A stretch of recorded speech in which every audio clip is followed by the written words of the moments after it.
ہندوستان کے اندر جو حالات پیدا ہو رہے تھے اس وقت اس حکومت میں لوگوں کے مکانات کو بلڈوزر سے گرانے کے، ملک کی آزادی کے بعد سے اب تک یہ صورتحال نہیں ہوئی تھی۔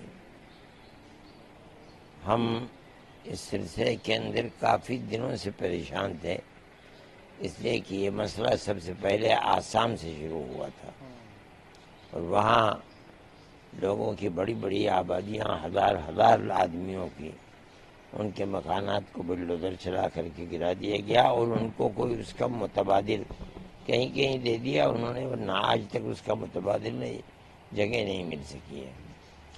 پھر وہی صورتحال اس گورنمنٹ کے اندر ہمارے یہاں آ گئی، یو پی کے اندر یہ سلسلہ چلنے لگا۔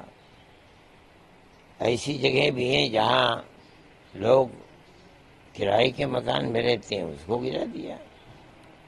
ہمارا ماننا یہ تھا کہ ایک مکان کے اندر 10 آدمی رہتے ہیں، 15 آدمی رہتے ہیں، 12 آدمی رہتے ہیں، ایک آدمی سے کوئی غلطی ہو جاتی ہے، مکان کو گرا دیا، یہ 11 آدمی کہاں جائیں گے؟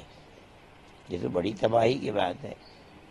ہم نے یہ سوچا کہ ہمیں اس سلسلے کے اندر، جیسے ہم اور مسلمانوں کے اور غیر مسلموں کے معاملات کے اندر کورٹ کا رخ کرتے ہیں، اس لیے کہ وہ لوگ جن کی زندگی کا کوئی سہارا نہیں ہوتا ہے، ان کے لیے کوئی راستہ نہیں ہوتا ہے، تو ان کے لیے ایک راستہ کورٹ کا ہوتا ہے جہاں ان کو پناہ ملتی ہے۔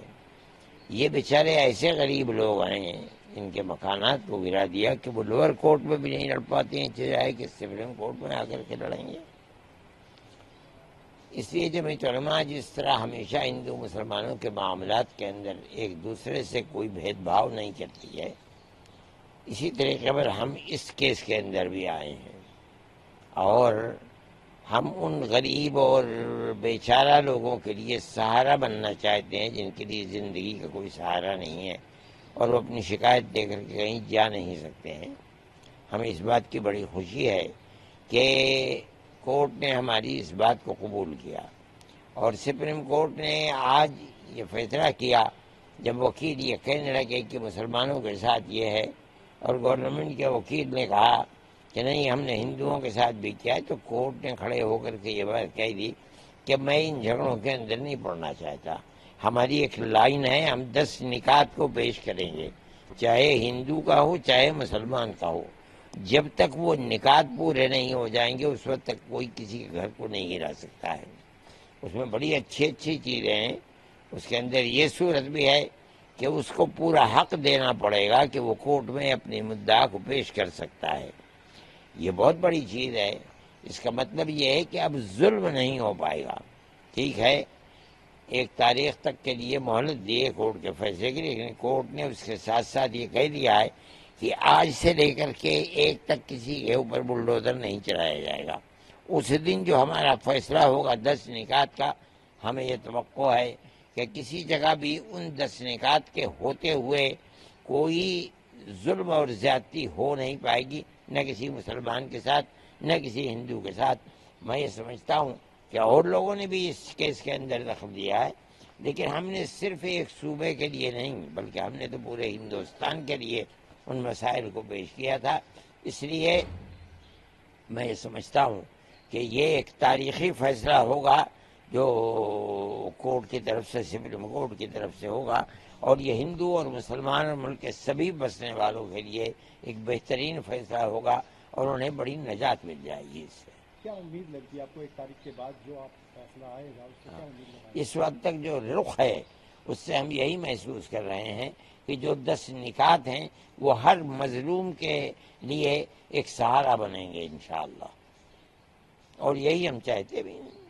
اچھا، اس فیصلے کے بعد کیا آپ کو کورٹ کے اوپر جو بھروسہ ہے وہ بڑھا ہے؟ یقیناً ہمیں تو ہمیشہ کورٹ کے اوپر، ہم نے تو بڑے بڑے کیس لڑے ہیں اور ہمیں کورٹ سے اس کے اندر، یہی آسام کے اندر تقریباً 48 لاکھ عورتوں کو ہم نے کورٹ میں لڑ کر کے انہیں حق ملک کے اندر رہنے کا اور زندہ رہنے کا حق دلوایا تھا۔ جمعیت علماء ہمیشہ یہ کام کر رہی ہے۔ ہم یہ سمجھتے ہیں کہ بے سہاروں کے لیے سہارا کورٹ کے سوا کوئی اور چیز نہیں ہے، اور کورٹ کی طرف سے، سپریم کورٹ کی طرف سے یہ فیصلہ ان کے لیے بہت بڑا زندگی گزارنے کا ایک سہارا ہوگا انشاءاللہ۔ اچھا، جیسے آپ نے اپنے جو اس میں کہا ہے، انہوں نے یہ بھی کہا ہے کہ خود ہی جج بن جاتے تھے. ہاں یہ صحیح ہے، کس طرح سے دیکھتے ہیں؟ یہ صحیح ہے. جب ملک کا ایک نظام ہے اور کورٹ ہے اس کسی فیصلے کو قانونی اعتبار سے کرنے کے لیے، تو گورنمنٹ کو اس قانون کو اپنے ہاتھ میں نہیں لینا چاہیے، بلکہ کورٹ ہی میں جانا چاہیے. کورٹ اگر کہہ دے کہ ہاں یہ صحیح ہے، ہمیں کیا اس کے اندر ہو سکتا ہے؟ جمعیت علماء ہند کس طرح سے دیکھ رہی ہے؟ بہت ہمیں تو اس سے ایک طریقے کا بہت سہارا ملا ہے، غریبوں کا سہارا ملا ہے، ان کو سہارا ملا ہے. ہم بھی خوش ہیں اس چیز سے، اور ہم یہ سمجھتے ہیں کہ یہ معاملات کو جس رخ کے اوپر کورٹ لے رہا ہے، دنیا کی ایک ملک کی ایک بہت بڑی طاقت کو، جس کے لیے زندگی مشکل ہو رہی تھی، اس کو زندگی کا موقع ملے گا، عزت و آبرو کے ساتھ زندہ رہ سکے.